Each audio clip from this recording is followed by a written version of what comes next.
Welcome back, ladies and gentlemen. Today we are in section 7.2. We are on day 2, the sampling distribution of p hat sub 1 minus p hat sub 2. By the end of this lesson, you will be able to calculate the mean and standard deviation of the sampling distribution of the difference in sample proportions p hat sub 1 minus p hat sub 2, and interpret the standard deviation. You will also be able to determine if the sampling distribution of p hat sub 1 minus p hat sub 2 is approximately normal, and if appropriate, use a normal distribution to calculate probabilities involving p hat sub 1 minus p hat sub 2. Let's go ahead and begin. So as stated, we are in day 2 of 7.2. On day 1, we looked at the sampling distributions for p hat. Now we're looking at the sampling distributions for a difference of p hats from two different populations. You can read much of this information on pages 493 to 497. Right. In many cases, we want to investigate the difference in the proportion of successes in population 1 and population 2. To do this, we need to know about the sampling distribution of the difference in sample proportions. So first we're going to start with, what are the mean and standard deviation of the sampling distribution of p hat sub 1 minus p hat sub 2? Are these formulas on the formula sheet? And are there conditions that need to be met for these formulas to work? Right, now, first of all, yes, these formulas are on the formula sheet. If you go to the second page of our formulas packet, you will find a whole section on sampling distributions. The first section is dealing with proportions. The first line of that will be proportions from one population. The second line is a difference of proportions from two populations. That's where you will find these formulas. Right, now, the center, the mean of p hat sub 1 minus p hat sub 2 is equal to the difference of the two population proportions. Now, why is that? If you remember back to our combining random variables section, back in, I believe it was 6.2, we discussed the fact that when we were finding the mean of the sum of two random variables, for example, the mean of x plus y, we would take the mean of x plus the mean of y in order to find that. Now, how does that tie in with this? It would also be the same thing with the difference. Right? If we looked at the mean of the difference of x minus y, we would take the mean of x minus the mean of y. When you're dealing with sampling distributions, the mean of p hat sub 1 is equal to the population proportion from that particular population. And the mean of p hat sub 2 is equal to the true proportion from that second population as well. So if we're finding the mean of a difference of proportions from two different populations, we are literally subtracting the mean of p hat sub 1 and the mean of p hat sub 2, which just so happen to be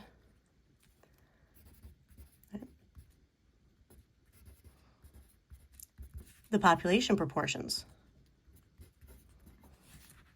That's the whole purpose of using unbiased estimators. So that's where that formula comes from. And this is assuming that random samples were taken, because we have to assume that the information was gathered in an unbiased manner.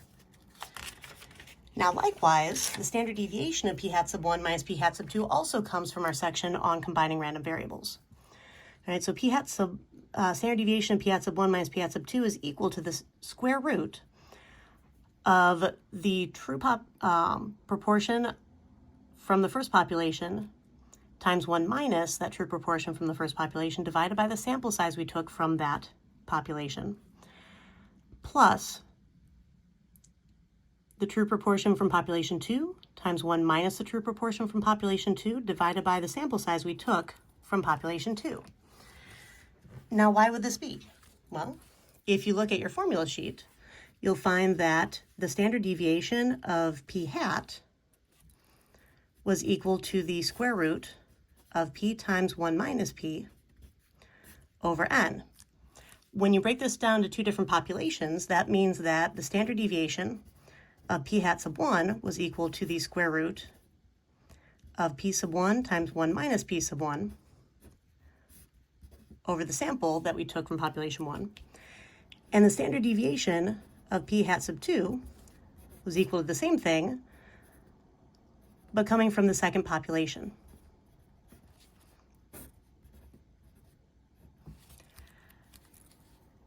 Now, when combining random variables, if you're looking at a difference of random variables, so standard deviation of x minus y, we first had to find the variance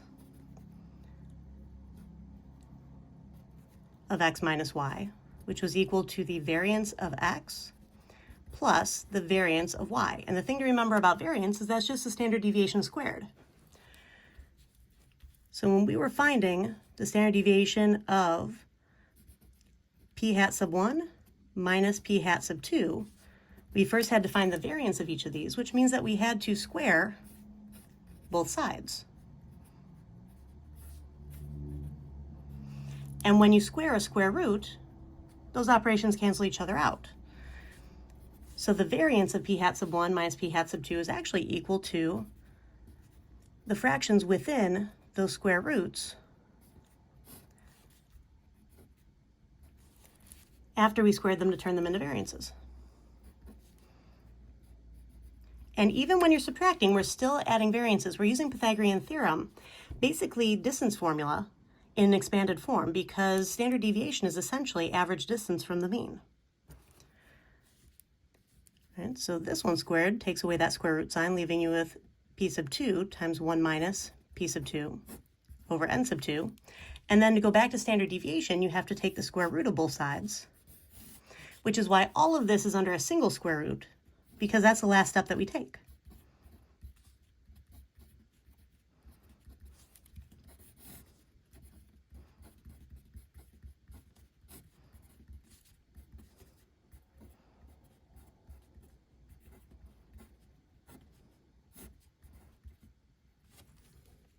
And in order for any of these formulas to work, we have to have independence. And when you're sampling without replacement, then we need to use the 10% condition in place of the general independence.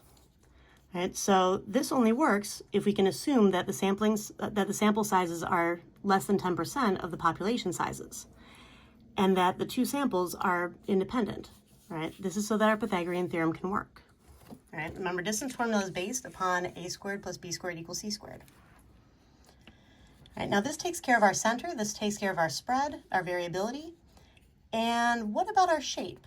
Well, when will the sampling distribution of p hat sub 1 minus p hat sub 2 be approximately normal? As long as we can calculate the mean and standard deviation, if we can ensure that we have a normal distribution, then we can calculate probabilities with ease without having to do a simulation. All right, so for this one, it's going to be when the large counts condition is met for both populations. So our sample size times our true proportion of what we want has to be at least 10. And our sample size times 1 minus our true proportion, so its complement, has to be at least 10. So 10 successes, 10 failures from the first population. 10 successes, 10 failures from the second population. Both must be true. All right. So let's take a look at our example and see how to actually use this. I'm going to use yellow for our first piece here. So let's see. Suppose 30% of CDO students play a sport and 25% of IRH students play a sport.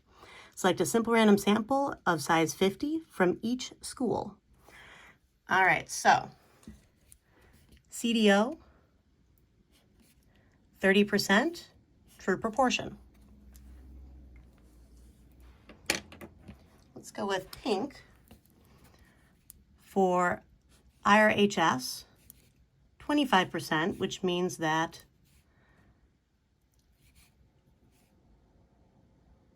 we are dealing with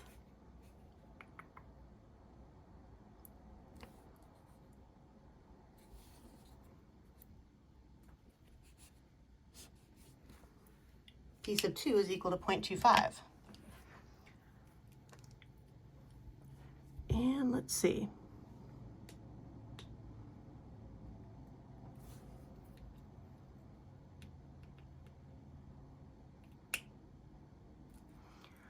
For sample size, it was n equals 50, but this was for each school, so that's for both of them. All right, so calculate the mean and standard deviation of the sampling distribution of p hat sub CDO minus p hat sub IR. This is an easy way to avoid having to define your variables completely by population. All right, that way you don't have to figure out what a sub 1 and sub 2 actually is. So let's see where all of these fell in. All right, so the first proportion that we were dealing with right here was 0.30, which is why I have that here. It's also why I have 0.3 here and here for p sub 1 and p sub 1.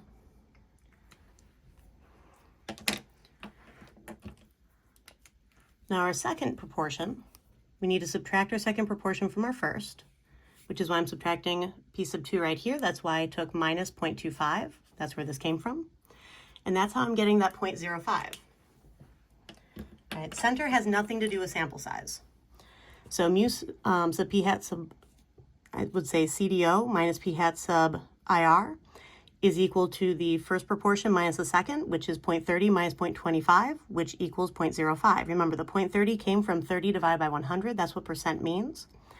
And 0.25 came from 25 divided by 100. That's what percent means.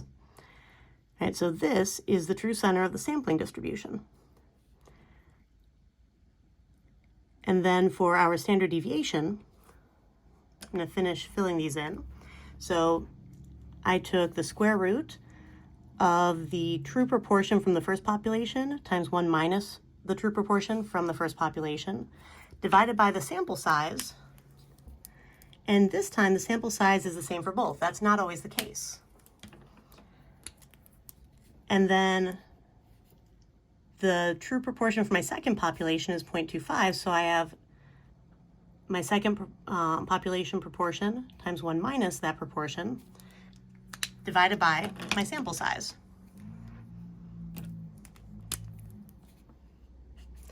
I'm just following the formula that I have right up here that was derived from combining random variables.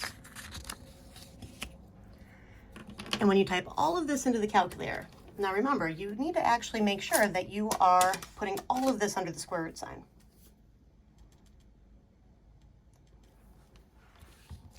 All right, so second x squared to get the square root sign up, and then alpha y equals to pull up a fraction, 0.3 times 1 minus 0.3 over 50 plus, pull up another fraction, 0.25 times 1 minus 0.25 over 50. So all of this is under the square root, and they're separate fractions exactly as I have here. When I hit enter, I get 0.089 approximately. All right, I put a 2 here because the 6 rounds the 1 up. You could also just put 0.089. Now, I haven't finished the problem quite yet. This says calculate the mean and standard deviation of the sampling distribution of p hat sub CDO minus p hat sub IR, and I've done that. But then it also says interpret the standard deviation. Now, standard deviation is the average difference from the mean, so the difference CDO minus IRH, so IRHS, in the sample proportions of students at the two schools who play a sport typically varies by about 0.0892 from the true difference in proportion of 0.05. So I'm still using the general setup for interpreting standard deviation, but I'm putting it fully in context and talking about the fact that this is the difference of the sample proportions. Notice that I also identified the order of the subtraction. That's very important with these problems. That's part of the context. Now justify that the distribution of p hat sub CDO minus p hat sub IR is approximately normal. Right? We need to do this to find the shape. So the large counts condition is met because 50 times our first proportion, 0.30, is equal to 15. 50 times the complement of our first proportion is equal to 35. 50 times the second proportion is equal to 12.5. And 50 times the complement of that second proportion is equal to 37.5. All are at least 10. All right, since we have at least 10 successes and 10 failures for each sample selected based on their proportions, the large counts condition is met, and the distribution of the difference of these proportions is approximately normal. Now, because this is true and we could find the mean and standard deviation of the difference of proportions, we should be able to find the following probability. So what is the probability that the sample proportion of CDO students who play sports is less than the sample proportion of IRH students who play a sport. All right, so I have p hat sub CDO minus p hat sub IR. And if I subtract p hat sub IR from both sides, I get p hat sub CDO minus p hat sub IR is less than 0. So I'm looking at p hat sub 1 minus p hat sub 2 less than 0. I'm basically defining these as my sub 1 and sub 2, so I don't have to keep writing out all those letters. And the probability of p hat sub 1 minus p hat sub 2 being less than 0 is equal to the following. We are dealing with a normal distribution with a mean at 0.05, a standard deviation of 0.0892. So I sketched a normal curve. I have my center at 0.05, 0 is less than that, and I'm going off to the left, which means that my lower bound is going to be negative infinity. All right, so my lower bound is negative infinity, my upper bound is 0, mean 0.05, standard deviation 0.0892, and if I plug all of that in, so second vars to get to distribution, normal CDF, and I'm going to leave this as my negative infinity, 0 as my upper bound, 0.05 for mean, 0.0892, my standard deviation, paste it in, and that's how I'm getting 0.2876.